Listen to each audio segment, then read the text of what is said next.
இந்த 2025 fight or flight அப்படிங்கிற ஒரு ஆக்ஷன் த்ரில்லர் படத்தை பற்றி இந்த வீடியோவில் பார்க்க போகிறோம். இந்த படத்தோட டியூரேஷன் அப்படின்னா ஒரு 1 மணி நேரம் 40 நிமிஷம் படம். இப்போ இந்த படத்தோட கதை என்ன அப்படிங்கிறதையும் பார்த்துடலாம். நீங்கள் ஃபஸ்ட் டைம் நம்ம சேனலை பார்க்குறீங்க அப்படின்னா நம்ம சேனலில் சப்ஸ்கிரைப் பண்ணி பெல் ஐக்கானையும் கிளிக் பண்ணிக்கோங்க. அப்போ தான் நான் போடக்கூடிய ஒவ்வொரு படங்களோட ரிவ்யூவும் உங்களுக்கு வந்து சேரும். இந்த படத்தோட ஆரம்பத்தில் ஹீரோவுக்கு வேலை போய் 2 வருஷம் ஆச்சு. இப்போ ஹீரோவோட லைஃப் எப்படி போயிட்டுருக்கு அப்படின்னா குடிக்கிறது, பாருக்கு போகிறது, திரும்பவும் குடிக்கிறது அப்படின்னு சொல்லிட்டு இவருடைய வாழ்க்கை வந்து இப்படி தான் போய்கிட்டு இருக்குது. இந்த மாதிரி ஹீரோ ஒரு நாள் பாருக்கு போகும்போது இதுக்கு முன்னாடி ஹீரோ வேலை செஞ்ச இடத்துல இருந்து அவருக்கு ஒரு ஃபோன் கால் ஒன்று வருது. அதில் ஒரு லேடி பேசுகிறாங்க. இந்த மாதிரி ஒரு ஆப்ரேஷன் இருக்குது, அதை வந்து நீ தான் செய்யணும், உன்னை தவிர வேறு யாராலையுமே அதை செய்ய முடியாது, அதனால தான் நான் அந்த ஆப்ரேஷனை உங்ககிட்ட கொடுக்குறேன் அப்படிங்கிற மாதிரி சொல்லிவிட்டு இதை வந்து நீ எனக்காக செஞ்சு கொடுக்கணும் அப்படிங்கிற மாதிரி சொல்கிறாங்க. அதுக்கு ஹீரோவும் வந்து நீ என்ன விளையாடுறியா, நான் வேலையை விட்டு 2 வருஷம் ஆச்சு, இப்போ திடீர்னு வந்து இந்த மாதிரி ஒரு ஆப்ரேஷன் இருக்குது, இதை வந்து நீ செய்யணும் அப்படின்னு சொன்னால் என்னாலலாம் இதை செய்ய முடியாது, நீ முதல்ல ஃபோனை வை அப்படின்னு சொல்லிட்டு காலை கட் பண்ணிடுவார். இப்போ அந்த லேடி திரும்பவும் கால் பண்ணுறாங்க. இங்கே பாரு, உன்னோட வேலையை நீ இழந்துட்ட, நீ மட்டும் இந்த வேலையை எனக்கு செஞ்சு கொடுத்த அப்படின்னா உன்னோட வேலை உனக்கு திரும்ப கிடச்சிரும் அப்படி இப்படின்னு சொல்லி ஒரு வழியாக ஹீரோவும் சரி இப்போ நான் என்ன செய்யணும் அப்படின்னு கேட்கும்போது ஒரு டாக்ஸியை பிடிச்சி இன்றைக்கி நைட் சான் ஃப்ரான்சிஸ்கோக்கு போகிற அந்த ஃப்ளைட்டில் நீ ஏறணும்.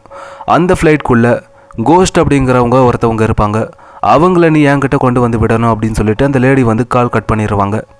இப்போ இதுக்கப்புறம் ஹீரோவை பொறுத்த வரைக்கும் இந்த மாதிரி ஒரு கோஸ்ட் அந்த ஃப்ளைட்டுக்குள்ளே இருப்பாங்க, அவங்கள கொண்டு வந்து இந்த லேடி கிட்ட விட்டுட்டோம் அப்படின்னா நம்மளோட வேலை நம்மளுக்கு திரும்ப கிடச்சிரும் அப்படின்னு இவர் அந்த ஃப்ளைட்டுக்குள்ளே போனதுக்கப்புறம் தான் இவருக்கு ஒரு விஷயம் தெரிய வருது. இந்த மாதிரி ஒரு 50-60 அசாசின்ஸ் அந்த ஃப்ளைட்டுக்குள்ளே இருக்காங்க, அதாவது இந்த கொலைகாரங்க இருக்காங்க.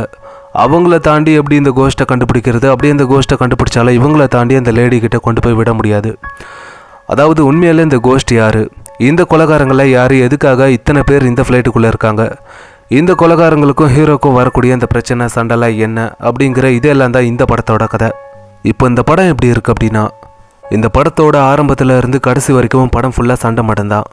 அதில் அந்த ஃப்ளைட்டில் பார்த்தீங்கன்னா இந்த கத்தி, கோடாரி, துப்பாக்கி, கட்டை அப்படின்னு இது எல்லாத்தையுமே வச்சு மாற்றி எல்லாருமே அடிச்சுப்பாங்க. அதெல்லாம் பார்க்குறதுக்கு நல்லா இருந்தாலும் கொஞ்சம் கூட டயர்ட் ஆகாமல் எல்லாருமே இப்படி அடிச்சுக்கிறாங்களே அப்படின்னு தான் தோணுச்சு. சரி, அவங்க தான் அப்படி இருக்காங்க அப்படின்னா ஹீரோவும் அப்படி தான் இருக்கார். இந்த ஃப்ளைட்டில் வந்ததுக்கப்புறம் ஹீரோக்கும் ஒரு ஆளுக்கும் ஒரு பயங்கரமான ஒரு சண்டை ஒன்று நடக்கும். அதெல்லாம் பார்க்குறதுக்கு அவ்வளோ ரியலாக இருந்துச்சு. ஆனால் இதுக்கப்புறம் ஹீரோவை கத்தியால் கிழிச்சிருப்பாங்க, துப்பாக்கியால் ஷூட் பண்ணியிருப்பாங்க அவருடைய வயிற்றுலையே.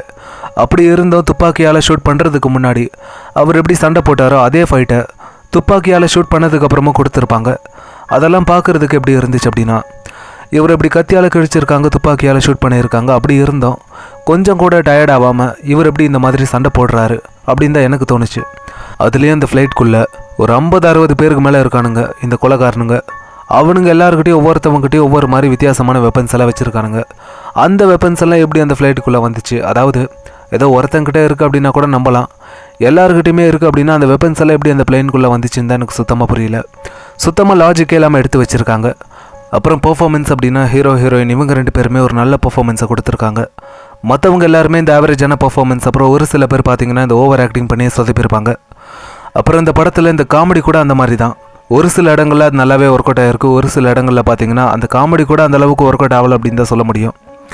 அப்புறம் இந்த ரத்தம் தெரிக்கிற மாதிரி சீன்ஸ் எல்லாம் காமிச்சிருப்பாங்க இந்த படத்தில். அதெல்லாம் பார்க்குறதுக்கு எப்படி இருந்துச்சு அப்படின்னா ஒரு சில இடங்களில் அது ரொம்ப நல்லாவே ஒர்க் அவுட் ஆகிருக்கு. ஆனால் ஒரு சில இடங்களில் பார்த்திங்கன்னா இந்த பைப்பை திறந்தா தண்ணி எப்படி பீச்சுன்னு அடிக்குமோ அந்த மாதிரி ஒரு பொண்ணோட மண்டையை ஹீரோ பழந்துருவார் இந்த கோடாரியை வச்சு.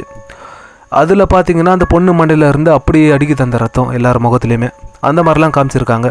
அதெல்லாம் பார்க்கும்போது கொஞ்சம் ஓவராக தான் இருந்துச்சு. மொத்தத்தில் இந்த படம் எப்படி இருக்குது அப்படின்னா ஒரு ஆவரேஜான ஒரு படம். நீங்கள் எப்போவாது ஃப்ரீயாக இருந்து உங்களுக்கு வேறு எதுவும் நல்ல படம் கிடைக்கல அப்படின்னா இந்த படத்தை நீங்கள் கண்டிப்பாக ஒரு வாட்டி பார்க்கலாம்.